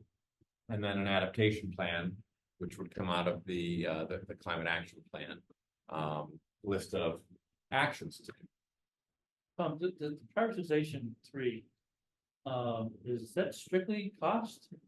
Wouldn't be like a weighted average across multiple different things like loss of life? It wouldn't necessarily be cost only, right? Well, I guess, yeah, I know, and I guess cost, that's a good point. Cost is kind of a harsh term as well as a too broad a term. Just financial. Right, yeah. So if you could think of a better term there. Based upon weighted, you know. That I can fit in that little bubble. Yeah. But I mean, there'll be more details beyond that, but that's a really good point. Let me make a note on that. Yeah, I just don't think it's gonna be cost only. Maybe we put cost in quotes. Yeah, you could, yeah. But just benefits. Based on benefit, don't even commit to a cost at the moment, just The say Cape Cod Commission's climate action toolkit quantified benefit. offers a lot of options on all, both in adaptation and mitigation. And it offers we'll call it cost benefit, but it's not just money. It's about Right. what it costs to a community to not do something. And whether it's high or low benefits. So when going through, whenever we create a plan, we'll go through what some of the things that we can do in that area over the next 10 years. And it'll be based on some of those ideas. From the plan. Yeah. Right? And I think the term cost is meant to say, how hard is it to do? How much effort is there? There's some hopefully some low lying fruit, right? That we'll be able to hit right away. Those will get done first. It's stuff that will take more effort to do. You know, perhaps involve some grant applications, involve some capital planning. You know, those will be potentially ranged out over multiple years. So that's the quote cost side of that. How are we handling the state-owned properties in town? I think we discussed this before, So with it respect to falls- inventory. Yeah, it falls Do into the we municipal. care about what happens at the National Seashore? Do we care about what happens on Route 6? I think we do, Okay, but I think that's part of the conversation we've got to have, right? okay. Yeah, but I'm saying it's not just strictly Eastham, that's my point. It's No, not just Well, Eastham town. it's in State of inbound. Massachusetts, but Barnstable Right. County, I mean. but like the low-lying roads ways plan, if you read the plan, you'll see they'll state, for example, the rotary in Eastham in Orleans, Eastham affects us, but it's all state-owned. Right. It's not part of the plan. It's See, not that- part of that's the my point. discussion. That's my point. There's no control over it. Well, that doesn't mean we can't advocate for something there. True, but I'm just saying that what's in the plan is not related. to Well, the state. plan could involve an advocacy part, Yeah. Right. Yeah. right? Yeah. So it needs to Same with the contain National that, Seashore. what? Same with the National Seashore. Yeah. Right, I mean, just as the town is not responsible for how many people install heat pumps. That's still part of our advocacy. And we could easily go petition the National Seashore to put in a different kind of tram or war trams or, you know. Yeah, Well, now they're it's- doing now we that, have aren't they? separate stickers to part in the Eastham Yeah. spots. So now on the climate mitigation side, and I should say in the adaptation side, the summary is there, you know, assess climate risks to life, property and business. And then on the mitigation side, it's identifying prioritize steps to get us to net zero 2050. I guess we are hoping that in the strategic plan, we'll get a statement that net zero 2050 is something we're working towards, because we really don't have that. If not, it'll show up in the climate action plan, and it might be something we suggest for a future town warrant. So, a couple things there. And as I'm thinking about those boxes on the left, Mike, maybe that's the place I have more room to put in something on, you know, what cost really means.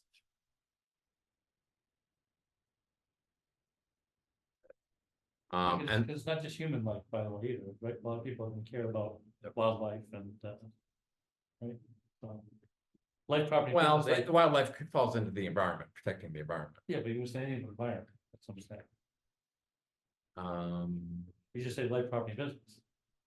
You're saying about the environment. okay, good point. The environment should be in good there. point. Mhm. That's a very good point. A good catch. I've already also heard the term, biodiversity as being kind of one of the big ticket items. In fact, the UN and the climate, the IPCC, and all those guys that are specifically talking about the loss of biodiversity and things like that. So, but it falls in under the environment piece in my mind. Okay. But that might be something we can expand on as we get into the next level of detail here. Yeah. Because there will be much more detail ultimately. Okay, so then anyway, on the mitigation side, the greenhouse gas inventory, which we should have in another, well, hopefully into this week. We'll look at reduction strategies, and there is a toolkit that helps us get to that. That the climate action, or rather the Cape Cod Commission has put together, based somewhat on the Cape Cod Climate Action Plan. And that'll also help us perhaps as we get into the prioritized stage. Again, I use the term cost benefit analysis there, and ultimately then a plan of actions for the mitigation. That's one reason I asked you a question before about the definition for Massachusetts goals of net zero and the town's definition for net zero, what does it include and not include? Yeah, Like, yeah. That's does it another not include the Cape conversation. Cod National Seashore? Does it include 10 miles out So- into the bay, the ocean, or not? Or is it just to the mean low tide? You know, because there's carbon sink that goes into that net zero calculation. That's either part of the waters or not part of the waters. So it includes the in-boundary emissions and absorption, whatever what's the opposite of emissions? Yeah. Absorption or storage. Yeah, yeah. Capture. Carbon Capture. capture, yeah, yeah. Now how much out in the water? I think further out in the water, you get the less, you know, you don't have wetlands too far out. You have the No, marshes. but the ocean and the bay do absorb and capture Hmm. carbon. So as I'm saying, how much of that do we count in our calculation? I mean, we should take, as a coastal community, we should be able to take advantage of that. Sure. So if you have some ideas there, we Yeah. can, we can try to put that together. But anyway, so this is just meant to explain what are the steps here. There were some concerns, I think, that this is gonna be like a super heavy duty. We bring in lots of engineering to work this. And I think a lot of that has already been done for us. And it's really getting into the steps of, well, what's in the art of the possible? What's it gonna cost us to do that? And how does that work into the town plans? You know, and how does this blend with the town strategic plan, right? That sets the overall objectives for the town as to what we consider and value in our town. So we really have some key next steps relating to moving this forward with the town. And I think Tom's done a great job in giving a snapshot of how we're seeing this and how the whole thing can be pulled together. I think we have the tools to do it. But the bigger question is, what's the process for making this go forward with the town? Who is actually developing this plan? And so that's the hard part, to try to figure out who is doing this work, who is responsible for it. And I think we could use some discussion on that in terms of what is possible, and what are the options, whether we try to go for a stupid volunteer thing, whether we Hire get somebody. some consultant on it, what will town employees' involvement be on this? And we have to be ready to propose something by the end of the summer on this. So we are thinking maybe in the next few weeks, we could perhaps have a working group to kind of pull some of those ideas together to see what we're comfortable with in proposing. And the thing is that Steve Tupper, who is, as you know, our liaison, well, he's helping us through the commission. We have a date to talk with him further about this on June 26th. It would be wonderful if there could be a group that discusses this prior to the 26th, so we actually have something to tell Steve that we're moving forward on. He's with the commission? Yes, Yes. yes. Yeah, so Tom and I are throwing that out. If anyone is interested in working in a working group on this, we probably want to get together once or even twice before the 26th. So To So that- talk about who's gonna be responsible and how it's gonna, talk about, Next yes. next steps, yeah. okay? So if anyone is interested, just let Roberta or I know. And, you know, again, volunteers are very welcome.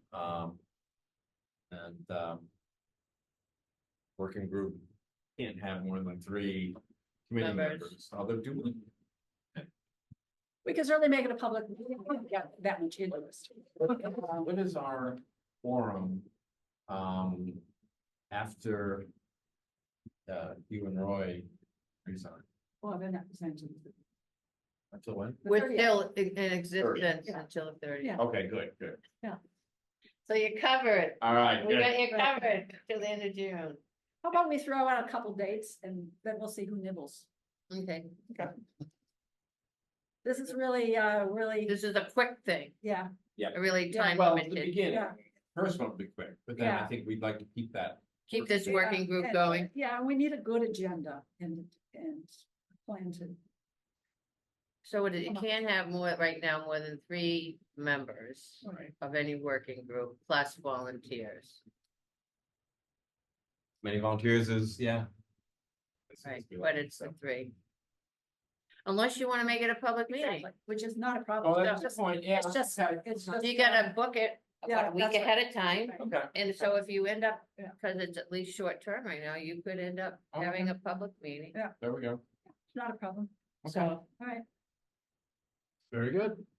all right, I guess, it's 6:05, so we have to kind of go a little quicker, I think. Events, the solar workshop is coming up in a few weeks. do you need more postcards? Any- I haven't signed up. Anything you'd like to share with us on that? We are doing pretty well with that. We just want to boost the number of folks. Reminder that the event is structured to have 3 different types of breakout groups for where people bring details about their individual situation, their how big roof they have, what their energy needs are, et cetera. And they then give very detailed answers to their tailored answers to the questions that they have. And there are 3 different groups, people who are pretty far along in the process of getting a system together. Perhaps they have bids already, and so they've got a certain kind of set of questions. People who are earlier in the process, who have a different sort of set of questions, maybe more focused on, is my system, is the system that I envision sized properly, given the size of my home and my energy needs, those sorts of things. And the third group is really on a different mention almost, that's the community solar group. These are people who either can't have a rooftop system or choose not to for whatever the reasons may be. Or they're people who are interested in supplementing the production of the rooftop system with community solar. That's another possible use case. So we've got a lot of people in the second of those 3 groups, a lot of people who are kind of in the early to mid stages. And we've got relatively few who are advanced and just a small handful of folks who are interested in community solar. And we would like to get more. We're working in a variety of ways. We're partnering with Self-Reliance. They're sort of activating their contacts as best they can. We've talked to area towns around nearby. I reached out to various community development and housing development organizations last week to see if we could get some additional help with those sorts of populations. So we're doing what we can. How many do you have signed up right now? We have a total of 27, I believe. Do you have any more postcards, Megan? I do. Are you thinking they're gonna have some melt, Simple. meaning that people don't show? There will be some no-shows. Probably, but Right. probably less for this sort of an event because we have asked people, not only we've asked, but those people are registered and they registered and self-identified, self-placed themselves into one of those 2 groups. So it's a little higher level of commitment so far. So Did you say 25? 27. 7. Plus, it also asked them to supply us information back prior to. Right. So there's commitment there. Yeah, and you have email addresses. So we have email Yeah. addresses. So that you'll be able to follow up like Yeah. the day before, looking You for can you, follow see you up. at 10 o'clock, Exactly, a few Yeah. days prior, already told them they get a knock. We have an EV drawing. Guys are very successful. An EV drawing, I'm glad I'm coming. Yeah. So, We're gonna draw an EV. and Mike has done a usual tremendous job putting together materials both for the participants as well as for our facilitators, including Tom and Olaf and others who are going to be involved in that part of things. And the Self-Reliance folks, we brought them together with John Landau from Orleans, last week to plan the community solar portion of things, and that's coming together next time, so. it's- should And are we be- promoting this through the other towns at this point? Um. Yeah, So you need anything from the committee? Just Olaf's gonna help and, right. I don't think, don't we get enough, people to capture? that's a good point, could use one more person to help capture, information, as the groups are discussing, Well, I guess we end up combining, yeah. we wouldn't necessarily need. We're them. still gonna need two tables, so Yes. just because of the sheer number of Yes. people, we're gonna need at least two, so it would be nice to have one more person to do some data capture if you're free. It'd be a way that we can. Oh,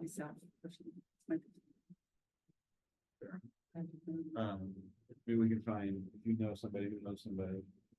That it's not essential, but it's a. When you say data capture, what do you mean exactly? I mean, Taking. sit at the okay, table and listen, yeah. I got it. Yeah. About especially particular questions that piqued people's it. Yeah. interest and.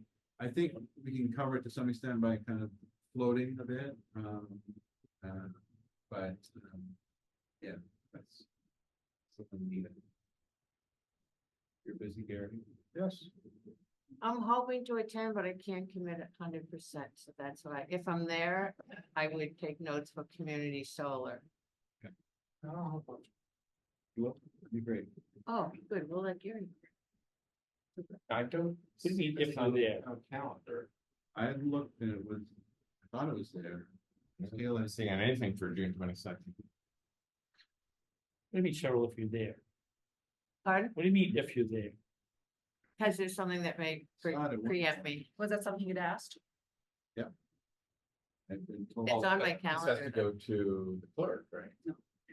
But we have more than Oh. quorum there. Well, then then it's a public meeting and know. it's the same thing. I mean, it's not.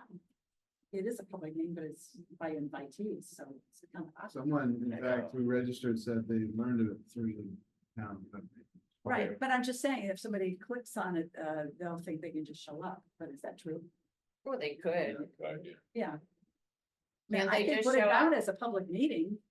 But we'll have to take minutes, Well, that's. you know, I know, it is, I know, but the I'm purpose seeing- of it is what exactly? Here, that's where you're looking. Oh, yeah, no, I'm looking at it also. Residential solar clinic, June 22nd. Oh, it's on community events, but it's not public meeting. So Oh, can I resign before the meeting and then reapply after? We have 4 people. I mean, we've done that before with different. Whatever you guys wanna do. workshops. We've just said it's just to cover ourselves, right? I mean, officially, if we have more than But quorum it- there. Then it has to be oh, I see. recorded, it has to be recorded, we have, Does it? Did we record all of our other workshops? yeah. But I think recording is just Yeah. a convenience, isn't it? Yeah, that may be true, yeah. There are no decisions being made, or, I mean, it's, That's right. We've had this conversation multiple times. I know. Shauna, do you have an opinion on this? As long as you have minutes, you're okay. If it's if you have notes of the meeting, but you're not required to record. But are we required to have a public meeting officially, since we'll have more than quorum there? We have If to you'll have post more it? than more than a quorum, you will have to post it. So can I As far resign? as my understanding, which it could It doesn't have hurt to changed. Oh, post it, we'll just post it, Yeah, Right. yeah. It's how something, do we post it? not a big deal. take care of it. Yeah, Just, you may have some walk-ins, but that's okay, right? Yeah, they just won't get much info back because they won't have done Right. the homework, so. Right. Okay. They could be like a fly on the wall, that's about all they can do.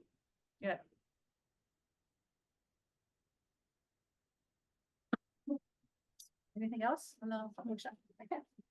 Windmill Weekend, 2 things on that.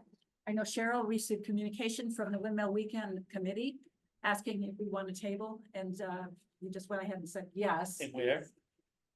And not in the middle, No. away from everybody. Yeah. Well, at the Um, moment, that's probably where it is, so someone's gonna have to. Next to the Wherever you park. recycling committee. Can you bring your car in? Yeah. bring- I can bring the car, sure. And put it in the middle, then it would attract people. Exactly. That would be really cool. That would be more. Oh, Right. Roberta, Yeah. Roberta can bring hers too. Well, that's another conversation. Yeah, so the question is, Cheryl is passing this on to us, she's going off the committee, so is there someone Who's gonna take the, who's gonna take the lead on the window weekend? Anybody? What's required? To communicate with the Windmill Weekend Committee regarding the table situation, Okay, get the email address from well, forward you Cheryl. what's been communicated to me, okay. and you would communicate back with them, and then I got another email from the head of the Windmill Weekend asking us, did we want to participate in the parade? So I'm gonna turn that over to you, because you talked to her, right? Right, just, Thumbs up, got an right, email like from them, that. the thing, she proposed that the committee might be interested in riding e-bikes in the parade. And then I thought, well, e-bikes is one thing, but also how about electric vehicles? But so I didn't say You're gonna have a yes, parade of electric- I am presenting it to you guys to see if you have interest in, anyone here has interest in a Windmill Weekend Parade event for. You have a big moonroof, right? We could all stand in the back No, of your. I do not. Oh, no, oh, there we It's go. glass, it's not Uh, open. I think the most important thing is that there's something that is written that says what our float is. You know what I'm Well, saying? there'd probably be some kind of banner or something in Yeah. the front. Climate Action Committee, and then we'd get your What do we have to decide? motorcycles and, We don't have to decide today. No, I'm just trying to understand what the commitment is before I accept the it's pretty light. position. It's pretty light. It's been and pretty light. It's all in fun. I'm not worried about the fun, I'm just worried about the hours. Oh, as far as just the liaison, it's very light, Alright. and then Okay. responsible I'll be the for, POC for the, okay, and then it's just, hurting people to show up that day and stuff. okay, But you've done it several times now. twice. Yeah, so you know the ropes. Thank you, Mike. Okay, I wanted to report a little on oh, no, sorry, I'm jumping the gun. I received an email from the person at the COA who's recently been hired to and create hybrid events and meetings at the COA. This is a new concept, Oh, which is great, I think. what does that mean? Hybrid? Meaning that it was recorded and people can attend by Zoom Oh, as well. Yeah, remote Yeah, option. remote, yeah. So it's live and remote. Yeah. At the same time. Yeah. Oh, it's great. On Thursday, September 11th, we received an invitation to have someone from our committee talk about the work of our committee. So. Is that Thursday or is that Thursday, Wednesday? September 11th. Oh, is 11th it- is a Wednesday? oh, did I get that wrong? Really? It's a Thursday the 12th. Well, I'd have to double check. In September, Yeah, when's Windmill Weekend? September 7th. Before that. Yeah, So I have a board meeting on the 11th. yeah, it is the 11th. What are they gonna, are they gonna provide food or something to get people there? I don't know, but we need someone to make a presentation, so I'm throwing that out there. Does anyone want to do that? My board meeting. Okay. You can just tell her you need to do another date or another time. She's just trying to get a fall Yeah. schedule together. And who it is she came to one of our meetings. Oh, really? I forget her name. But if we do a different day, I'd be willing to do something. Yeah, I think we should assign it to the new chair. Whoever that Yeah. is. We won't know that. for another month. You know, that would be a nice time though to present, because it will be hybrid and maybe recorded. A little executive summary of the survey, yes, That's a great idea. yes. because you can get other people, you don't want to be a member of the COA Maybe to delay sign it. into that. Yeah. Yeah, And then that you could idea. get the word out that there's this presentation, Yeah. and you might even get a few people. It looked like a good portion of the survey was Respondents Older. were, right. Yeah, But I'd be curious with them is how they're gonna frame this. Are there other speakers or how are they gonna get people there? Because. You know, when we did our thing over a year ago, remember? We had maybe a dozen at most people. No, we had more than that. Yeah, that's all. Yeah, I thought we had about 20 people. Yeah, the meet yours. well, that's the idea behind a hybrid is that you're increasing. We didn't your get audience. much after that. When we tried to do the little Right, coffee thingies or whatever. Yeah. Downstairs. We right. So it's just, you know, what's the draw? We that gotta one day I thought. we think got over about- a dozen. Donuts. donuts and then a draw, like what's the? An EV drawing. Doing that Everybody EV can drive. draw an EV. Trying for you to drive people. Okay. around in your EV. Okay, I could, just to recap, I'll communicate with her and see if there's another date we could do it. And, with the idea of perhaps having some interesting material to present. Yeah. Okay. Just to recap, as you know, we have Cape Light Compact come in and, they presented at 6 different evenings, 2 in Eastham, 2 in Orleans, and 2 in Harwich. There's one more coming up in a couple of weeks in Harwich. It was basically a representative of CLC who made a PowerPoint presentation, and it was very informal with the people who attended. People could ask their questions while the person was making presentations. The focus was very much on, well, starting with the energy efficiency program that CLC offers, but also a lot of information on heat pumps. That was kind of the focus we had asked them to do, and they did a good job. The numbers were not perhaps terribly exciting in terms of the numbers that showed, but the people that were there were very enthusiastic, very, very engaged, mhm. and came back, I think, with some solid information that they That's could great. move forward with. Did So- It anyone, was really good. anyone ask about the ongoing issues with Mass Save, that people aren't getting their rebates and, Nope, no, process? not, these Okay. people are not in that process yet. They were learning. no, but I wanted to surprise someone in the audience hadn't heard of it and Oh. asked about it. Nope, Most of that has not been here, resolved. not. in- As now? Yeah, the Okay. compact got rid of the processor that was falling behind and Okay, it's good. taking on the work. Yeah, so just a reflection on how this worked. I thought it was kind of exciting that 3 towns could work together in climate action. So this is a first, and I think that went really smoothly. But the thing is, it was very difficult to promote event with 6 different dates in 3 different towns.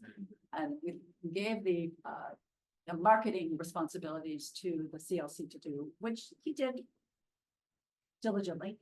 But I don't think it was, the thing is that if you live in Eastham or Truro, yeah, you're gonna wanna see it on the sites that you go to, like, I don't know.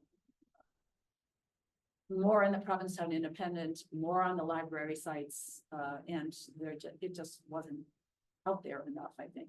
So that's something to consider about doing multi-events multi-town events, how that gets promoted properly. It's an issue. Are the dates fairly close together? Scattered. I think, Orleans had 2 dates in May, Eastham one in April and the very end of May. And Harwich, one in May and then not till the 22nd of June. So it was, and also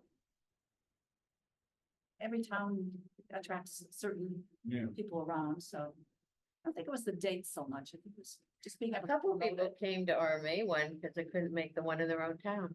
Yep. Yeah, Yep. so that was nice. Yeah, the same was true with Orleans from what they reported, that there were people from other towns, which is great. So I don't know what we can do forward. This group that's been working together, we're throwing we plan to meet again to see if there's some other way to collaborate, but I just, it seems to be the way to go. The more we can do that with other towns. It makes sense, so. Oh, and one other thing is, it didn't make sense to be filming all of these, so someone is going to be creating one video of the talk that reflects all the ranges of questions, and there'll be one video for this presentation that we will get and we can post on our website or wherever, webpage, wherever we want to do, so. Great. So that wraps us up. Oh, we're getting close.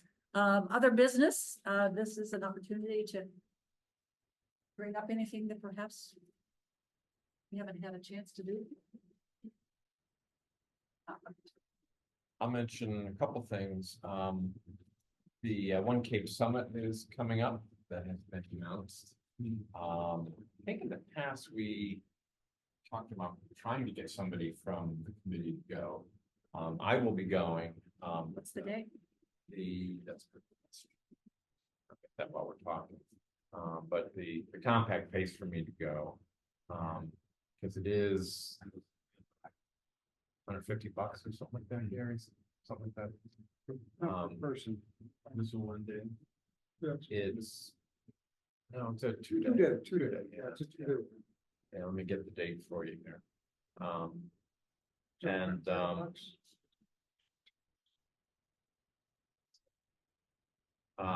It's very well structured and well attended event, and they, a lot of the regional planning activities and priorities and grants and initiatives are all discussed at that. The date is, Here it is, July, what? Oh, this is something else. Oh, July 31st and August 1st. when is it?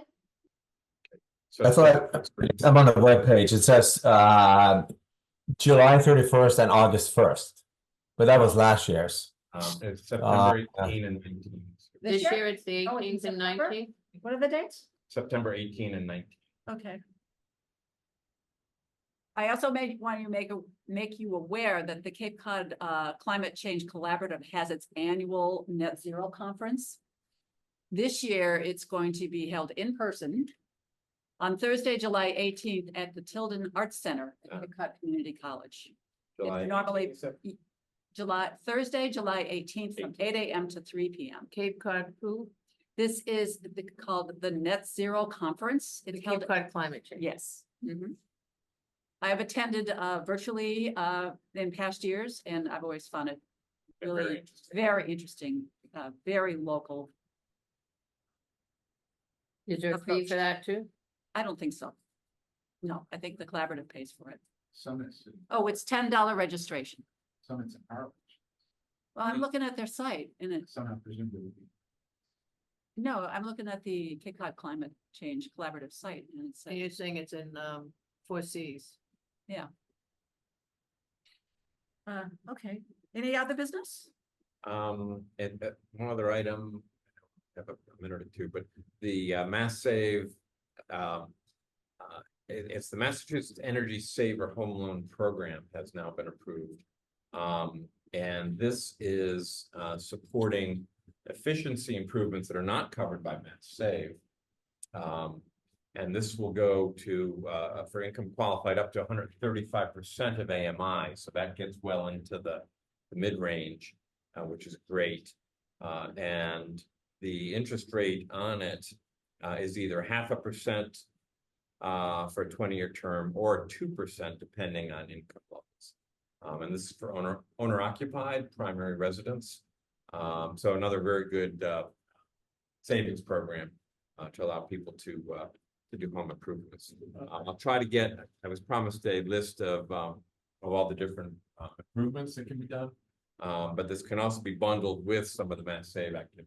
Yeah, they talked about it at that workshop that they did. I wish it could be just a list. Right. I wish that could be just a list. I have a list, but it was incorrect and they were making those changes. But again, it was a lot of things that Mass Save doesn't cover, such as redoing your roof, redoing your electric panel, doing not old knob and tube wiring that would enable you to get into some of these energy efficiency improvements. All right. So that's that. Hi, Rich. Nice to see you. Yeah, Let you speak. Yes, this is our public comments, period, and, we do have a guest this evening. Mr. Daw? Anything you'd like to? Yeah. Anything you'd like to share? Well, this is the first time I've actually attended virtually a meeting of the committee. I'm interested in what the committee does. I'm going to be speaking, I guess, tomorrow to see whether I'd be a good fit for you folks. I see that I have a lot of government experience where I live here on Long Island. I was a village trustee, which is the equivalent of a select board member for 16 years. We did a lot of infrastructure work. I left the board in 2011, and at that point we were beginning to see the impacts of climate change being absolutely indisputable. And we began some long-term initiatives to see what we would do to do things a little better. Long Island, unfortunately, is a very conservative place. The problem when you're with a village is you run up against a town and a county that aren't really all that supportive of you. I think Eastham, because of the way things are set up here, is a lot more has a lot more room to do positive things, and especially I see that the committee's been meeting with and coordinating with committees elsewhere on the Upper Cape, the Provincetown, Truro, Wellfleet, Orleans, I guess, which face the same problems we do. And it looks like it would be a very useful committee for me to take part in. Whether I'm selected for membership or not, it is my intention to continue to attend these meetings virtually and pitch in where I can. Thank you. Do you go by Jim? Jim, yes. Jim, hi. Thank you, Jim. Your involvement and interest is welcome, and sounds like you have some interesting perspectives from your time in Rhode Island. Long Island. Long Island. Island. Long Island. Oh, I heard Rhode Island Not too. Rhode Island, Long Island. Oh, Long Island. Sorry, I just said Yeah. Rhode Island. In New York. Yeah. Now I hear it. I heard Rhode Island. That's a whole different ballgame. George Santos. Yes, he was briefly my congressman. Okay.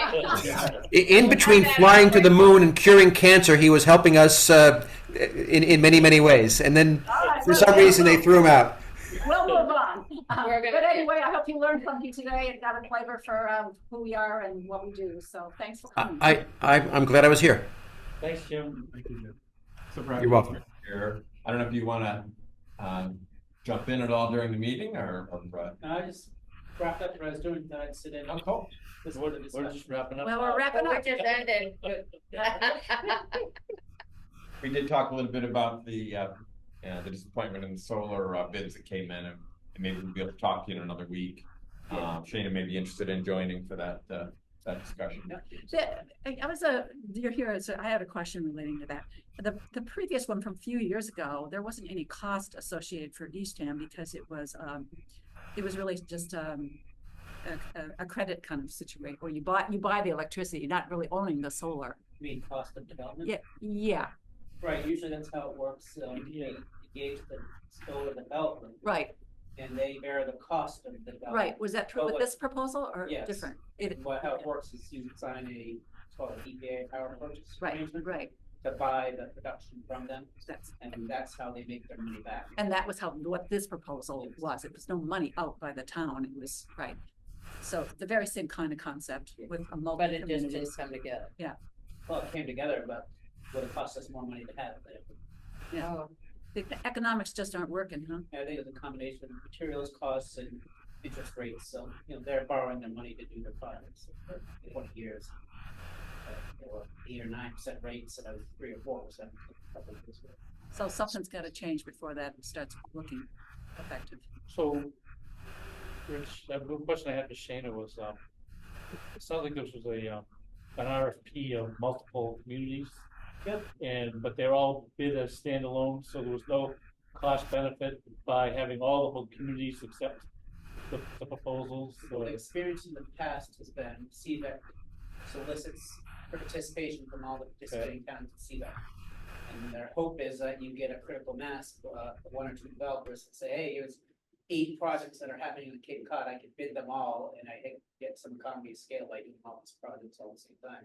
So there's not a cost benefit for just Eastham, but when a developer has opportunities for multiple projects, hopefully they can, their mobilization costs to come to Cape Cod are slimmed down, so it's running, And there was no opportunity for partitioning a portion of the production for community solar that would benefit by the solar for all incentives, community solar wasn't part of that already, and I know you, it's been, so that, that is something you guys could do, on your own going forward. That's a project we could do. Shane mentioned that you may have only gotten a bid for the transfer station, the other bids didn't. Yeah, if you go back and look, one, I haven't had my chance to wrap around. Yeah, I had to make a decision real quick with Jackie, because CVAC was under the gun to commit to it. Maria's advice, recommendation was not to award. Did any of the towns award, do you know? It may have been one, but I think that most everybody. Walked backed away. out. Yeah, it just didn't make it.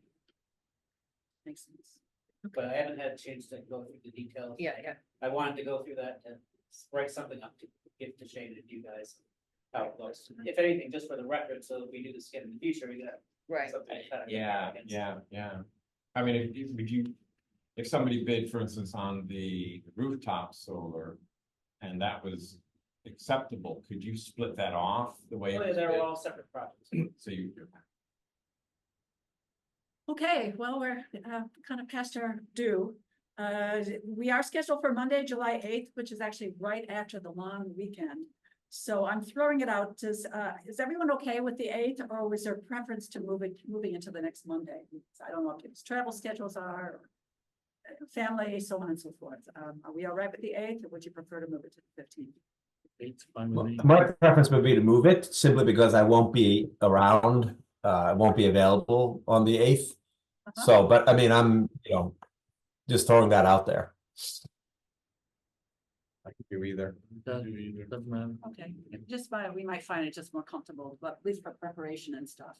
The 15th. Mhm. Okay. Then, So Are you Monday, changing July, yes, Monday, July 15th. We know what the 4th of July weekend is like here in Eastham, and it is a zoo. Mhm.